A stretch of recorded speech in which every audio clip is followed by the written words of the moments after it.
Il est déjà là, mais la plupart des gens ne le réalisent pas encore. Son esprit se déplace tranquillement parmi nous, sans que le monde ne soit dérangé par sa présence. Et je veux que vous sachiez que rien de ce qui s'est passé n'est le fruit du hasard. L'histoire de l'humanité a une chronologie, et elle est entre les mains de Dieu, et cela nous est assuré par la Bible, qui a enregistré tous les événements prophétiques qui se sont déjà produits, et qui se déroulent en ce moment même, et qui se produiront bien avant ce que l'on peut imaginer. Et au sein de cette chronologie, la parole de Dieu parle de la prophétie de l'émergence de 2 bêtes qui marqueront le début de la fin des temps. La première d'entre elles, qui émergera de la mer, avec 7 têtes et 10 cornes, est l'Antéchrist. Quant à la deuxième bête, qui surgira de la terre et incitera les gens à adorer la première, les trompant par des signes miraculeux, sera le faux prophète.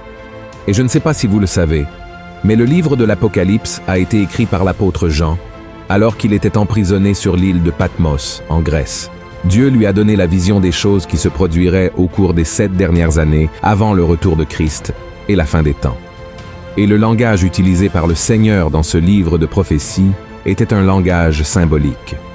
Cela signifie qu'au lieu d'exprimer un message de manière directe et littérale, le Seigneur a pensé qu'il serait préférable de transmettre ses révélations à travers des représentations. C'est précisément à cause de cela qu'il existe des dizaines d'interprétations sur qui et comment sera l'Antéchrist. Et dans cette vidéo, je vais vous montrer les principales théories et interprétations que différents courants de pensée et même des religions ont sur l'Antéchrist et comment il agira dans les événements qui se produiront peu avant le jugement final.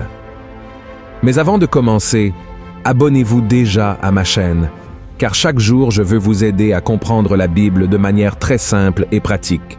Alors, cliquez sur s'abonner, activez la cloche et sélectionnez l'option Toutes pour que vous receviez la prochaine vidéo directement sur votre téléphone portable. D'accord? Frères et sœurs, en fin de compte, qui sera l'Antéchrist? Est-il déjà parmi nous? Restez avec moi, car nous allons maintenant dévoiler les diverses théories créées autour de cet être qui suscite à la fois la peur et beaucoup de curiosité chez les gens. Avant tout, je tiens à préciser que je vais simplement exposer ces théories, mais à la fin de la vidéo, je vais vous parler de qui est vraiment cet être, d'où je crois qu'il viendra et quel est son rôle dans tout ce que nous avons vu se produire de mal de nos jours. D'accord? Alors, allons-y. Première théorie, l'homme milliardaire. Les personnes qui soutiennent cette théorie croient qu'un antéchrist viendra dans le monde sous les traits d'un homme très riche qui utilisera l'influence de toute sa fortune pour manipuler et contrôler les systèmes et les gouvernements mondiaux. Pour comprendre les raisons qui renforcent cette idée, explorons quelques points du chapitre 13 de l'Apocalypse. Ce chapitre traite précisément de l'émergence de l'antéchrist, sortant de la mer avec 10 cornes et 7 têtes. Ce symbole, les cornes et les têtes, ont été interprétés depuis l'Antiquité comme représentant différentes nations ou structures de pouvoir, et il pourrait contrôler toutes ces structures. De plus, les versets 4 à 8 de l'Apocalypse 13 montrent que la bête reçoit l'autorité sur toutes les tribus, peuples, langues et nations, et c'est l'admiration des gens pour un tel pouvoir qui les amènerait à adorer et servir l'Antéchrist. Cette théorie suggère que l'Antéchrist aurait tellement d'argent qu'il pourrait changer l'opinion des gens, contrôler les médias et même manipuler les leaders religieux et politiques. C'est précisément toute cette influence et ce pouvoir économique qui permettrait à la deuxième bête, le faux prophète, d'obliger toutes les personnes à recevoir une marque sans laquelle elles ne pourraient ni acheter ni vendre. Autrement dit, en occupant une position clé dans l'économie internationale et en influençant les politiques mondiales, l'homme milliardaire pourrait imposer ses propres politiques économiques alignées sur un agenda apocalyptique sans aucun problème. Et cette théorie peut expliquer un phénomène très courant de nos jours. Lorsqu'une personne parvient à accumuler une fortune très importante, elle devient une figure médiatique et exerce une certaine influence sur la société. Quelques exemples de cela sont des personnes comme Mark Zuckerberg, propriétaire de Facebook, Instagram et WhatsApp, et aussi Elon Musk, propriétaire de Tesla, SpaceX et bien d'autres. Il y a aussi Donald Trump, ancien président des États-Unis et un puissant milliardaire. Il y a également des exemples tels que Bill Gates, fondateur de Microsoft, et Jeff Bezos d'Amazon. Et savez-vous ce que ces hommes ont en commun? Ce sont des milliardaires réussis, puissants et influents dans le monde entier. Et tous ont été accusés à un moment donné d'être derrière des plans apocalyptiques présumés, tels que l'implantation de puces dans les gens, l'utilisation de leurs plateformes de médias sociaux pour contrôler et manipuler les masses, des liens avec l'élite mondialiste, la franc-maçonnerie et même le satanisme, montrant qu'ils aspirent à dominer le monde à travers leurs entreprises et leurs projets spatiaux. Et ce ne sont là que quelques exemples de milliardaires qui ont été accusés d'être l'Antéchrist. Mais il est important de souligner qu'il n'existe aucune preuve concrète ou biblique étayant ces accusations. Elles reposent sur des interprétations personnelles ou déformées des prophéties de l'Apocalypse. Il est donc crucial d'être très prudent et d'avoir du discernement lorsqu'on aborde ces discours, car ils peuvent engendrer plus de confusion, de peur et de haine parmi les gens. D'accord. Deuxième théorie, l'être d'un autre monde. Il existe également une théorie selon laquelle l'Antéchrist, qui se présentera comme le grand sauveur de l'humanité à la fin des temps, sera en réalité un être d'un autre monde. Cette théorie est basée sur les pouvoirs trompeurs et les capacités surnaturelles que la Bible attribue à l'Antéchrist et aux faux prophètes, tels que la descente du feu du ciel et même la résurrection des morts. Contrairement à ce que certaines personnes pourraient penser, la bête ne viendrait pas en tant qu'extraterrestre d'une autre planète, comme on le voit souvent dans les films de science-fiction, mais plutôt comme un être évolué, puissant et surtout capable de répondre à toutes les questions qui ont toujours intrigué l'homme. Cette théorie de l'être d'un autre monde semble plus réelle que ceux que nous pouvons imaginer. De nombreux chrétiens y croient, notamment en se basant sur des passages de la Bible dans le livre de la Genèse, relatant diverses rencontres entre des êtres humains et des entités d'un autre monde. Par exemple, des anges déchus se sont matérialisés et ont eu des enfants avec les filles des hommes avant le déluge. Des anges ont visité la maison de Lot alors qu'il vivait avec sa famille à Sodome. Et Dieu lui-même a visité Abraham et Sarah à travers des anges et a mangé avec eux lorsqu'il leur a fait la promesse d'avoir un fils. De plus, l'Ancien Testament relate les occasions où Jésus, désigné comme l'ange du Seigneur, est venu dans le monde pour interagir avec les hommes de Dieu lors de moments importants de l'histoire. Tout cela renforce cette théorie, car l'une des caractéristiques que l'Antéchrist aura est d'imiter les actes de Dieu.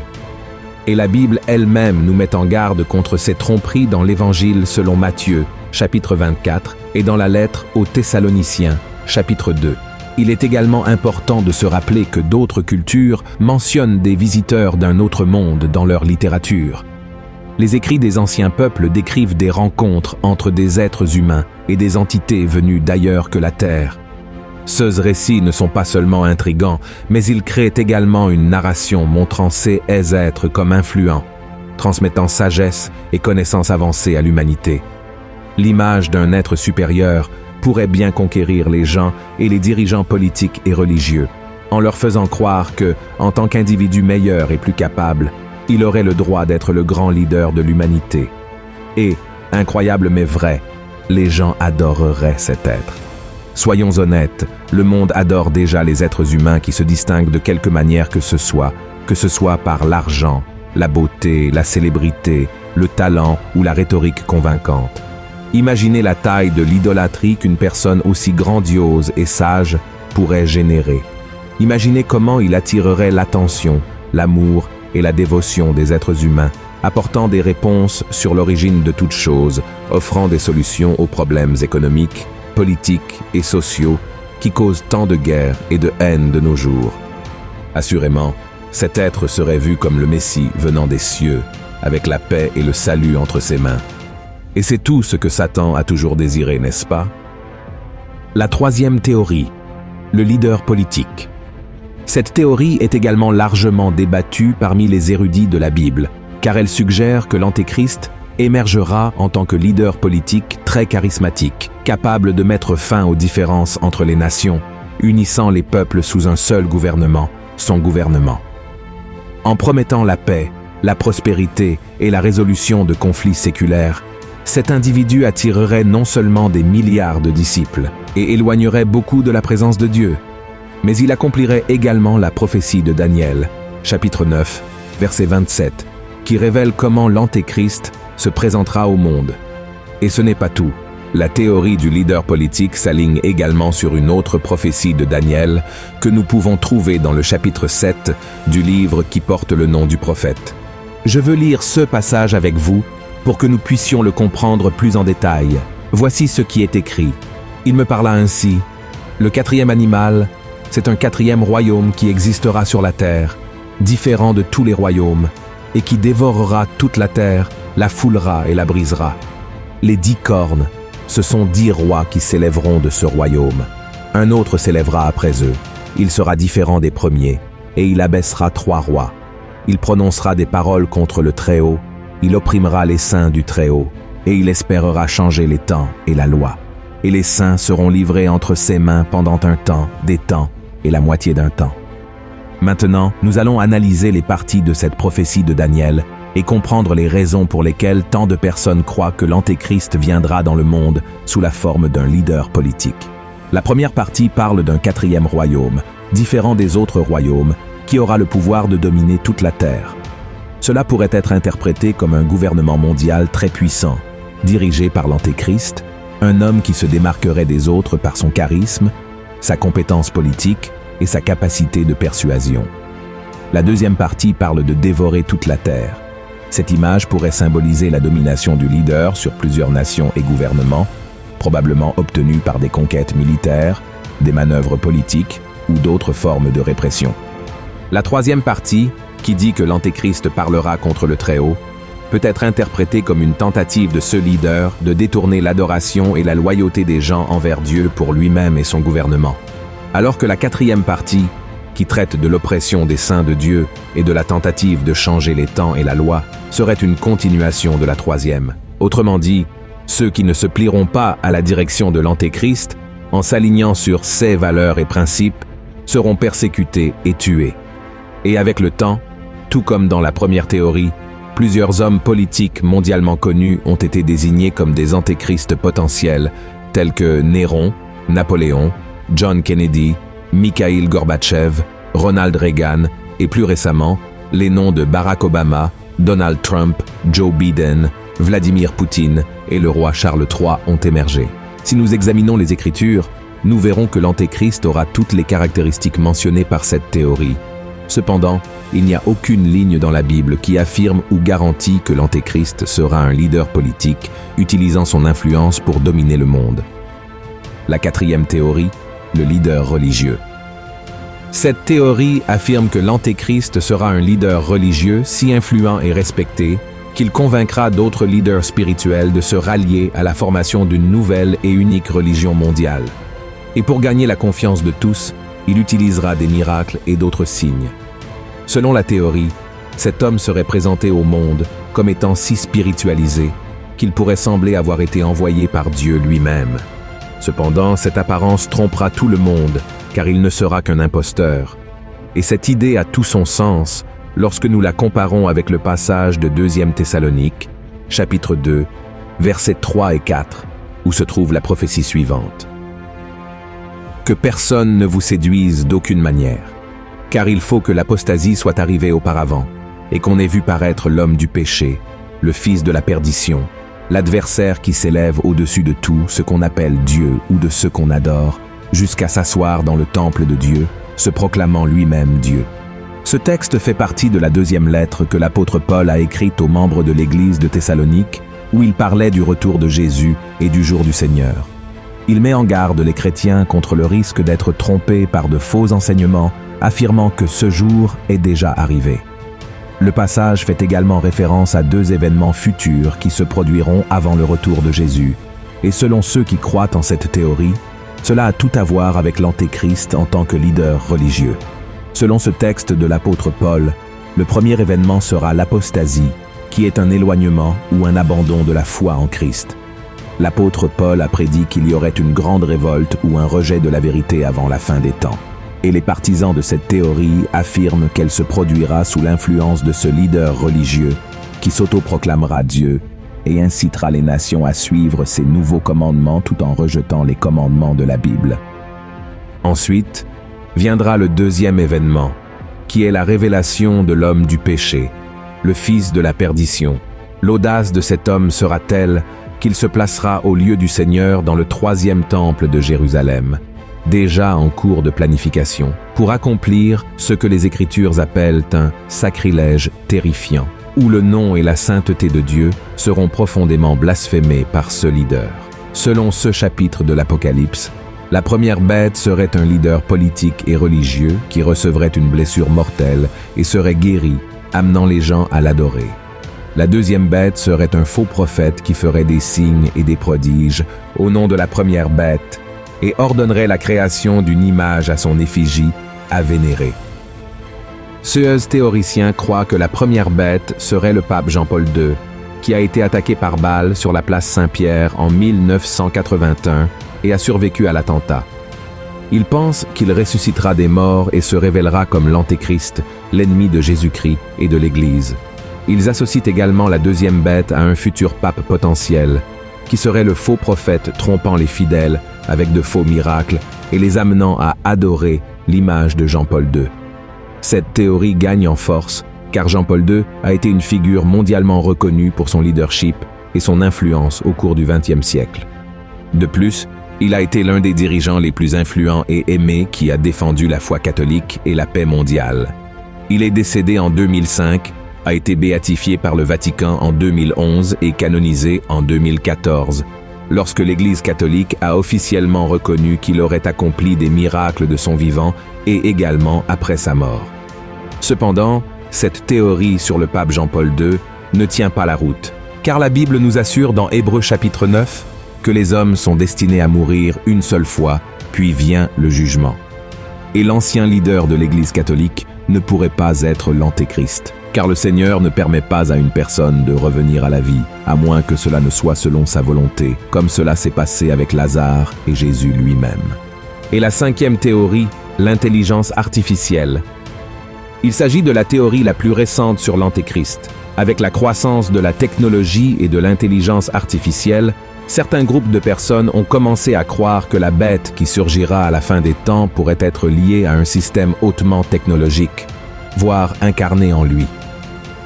La théorie selon laquelle l'Antéchrist serait une intelligence artificielle repose sur l'idée que la technologie moderne pourrait être utilisée pour tromper et contrôler l'humanité, et que l'Antéchrist serait une entité qui en profiterait pour se faire passer pour Dieu et exiger l'adoration. Parmi les arguments en faveur de la théorie selon laquelle l'Antéchrist serait une intelligence artificielle, on trouve le fait qu'elle aurait accès à toutes les informations et données sur les personnes, et les utiliserait pour manipuler et influencer leurs décisions.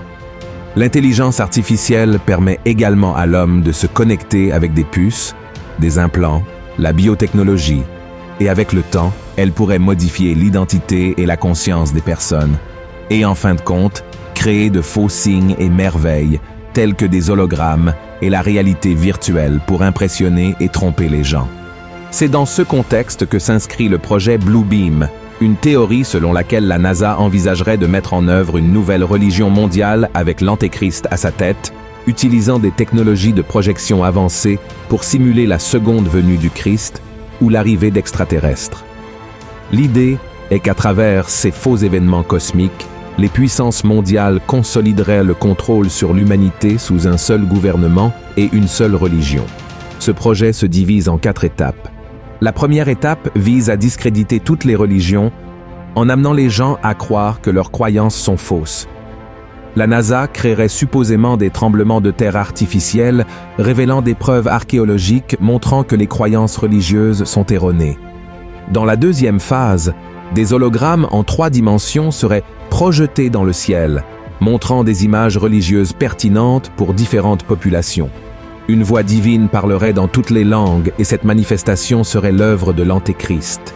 Il argumenterait que les religions traditionnelles sont la cause des conflits mondiaux et promouvrait la formation d'un nouvel ordre mondial et d'une religion unifiée. Ceux qui résisteraient à ce nouvel ordre seraient persécutés et tués, se conformant aux prophéties de l'Apocalypse. La troisième phase se concentrerait sur le contrôle de l'esprit humain. Les satellites de la NASA pourraient supposément créer des champs magnétiques pour contrôler les pensées et les actions des gens, les rendant soumis au nouveau système. Enfin, une fausse invasion extraterrestre serait simulée. incitant les armées du monde à utiliser leurs arsenaux nucléaires contre cette menace, les laissant désarmés dans le processus. L'objectif serait de renforcer la nécessité du nouvel ordre mondial, en faisant croire aux gens que seul le leader suprême, l'Antéchrist, peut les sauver de cette invasion.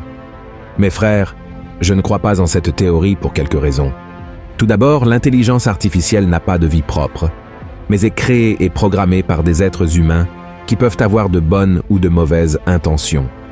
Elle n'a pas non plus d'âme ni d'esprit, mais est simplement une machine qui suit des algorithmes et des codes. La principale raison est que l'intelligence artificielle ne peut pas être jetée en enfer, comme le dit la Bible, ce qui arrivera à l'Antéchrist dans l'Apocalypse, chapitre 19, verset 20, car l'enfer est un lieu de tourment éternel pour tous ceux qui refusent l'invitation de salut de Dieu en Jésus-Christ. Comme je l'ai dit au début de cette vidéo, ce sont des théories existantes que je vais simplement vous présenter. J'ai formé mon opinion sur qui sera l'Antéchrist et comment il se manifestera après avoir étudié les prophéties contenues dans la parole de Dieu. De plus, j'ai beaucoup prié pour que le Seigneur me donne discernement à ce sujet, afin que je puisse avertir son peuple du retour de Christ. Ce que je peux vous dire, c'est que l'Antéchrist sera un homme qui se lèvera contre Dieu et s'exaltera au-dessus de toute chose, recevant le pouvoir de Satan pour tromper et dominer le monde à la fin des temps. Je crois aussi que ce sera une personne charismatique, ayant une grande influence politique et religieuse, et qu'elle aura un allié qui trompera les gens et les forcera à l'adorer. Cependant, je ne sais pas qui sera cet homme, encore moins quand il viendra ou s'il est déjà dans le monde. Jésus a dit que seul Dieu connaît le moment et l'heure précise, mais ce que je peux vous garantir, c'est que l'esprit de l'Antéchrist est déjà sur terre, préparant le monde et les gens pour le moment où il sera annoncé. Ce n'est pas un hasard si l'humanité rejette chaque jour davantage les enseignements de Dieu et tourne son cœur vers les choses du monde, le péché et tout ce qui est abominable au Seigneur. Aujourd'hui, les gens mettent leurs propres désirs en premier lieu, oubliant les leçons du Christ qui nous a demandé d'aimer notre prochain. Et toute la criminalité, la corruption, les guerres, les persécutions et les discours de haine font partie de l'agenda de l'esprit de l'Antéchrist. C'est pourquoi il est très important que nous soyons attentifs à ces signes et que nous nous tournions vers la parole du Seigneur, car la fin est plus proche que nous ne pouvons l'imaginer. Si vous avez aimé cette vidéo, partagez-la avec le plus grand nombre de personnes possible. Diffusons des messages sur la fin des temps pour avertir les gens afin qu'ils se tournent vers Dieu. Amen. Que Dieu vous bénisse abondamment. Je vous retrouve dans la prochaine vidéo. Gros câlin.